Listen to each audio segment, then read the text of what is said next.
So how can you just put the blame on him? And like you said just now, kita kena bawa benda ni ke mahkamah. Mahkamah yang seharusnya buktikan.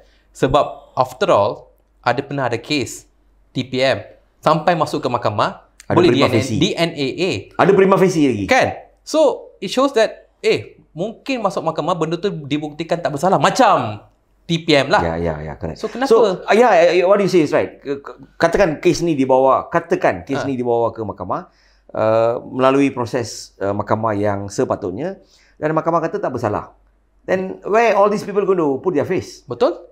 Yang melontarkan berbagai jenis fitnah dan tomahan, hasutan, propaganda. Why I'm saying this, I've gone through this. Okay. When I got arrested in 2016, there was banyaklah kes tuduhan, kes jenayah yang dibuat terhadap saya.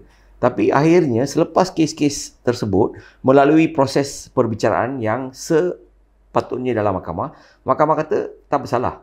All the case, more than 20 cases. Mahkamah kata tak bersalah. But segala tomahan dan fitnah yang saya lalui sepanjang proses mahkamah tu still there. Still there. You're still feeling the impact as well. Yeah, until today. Until today, Until today.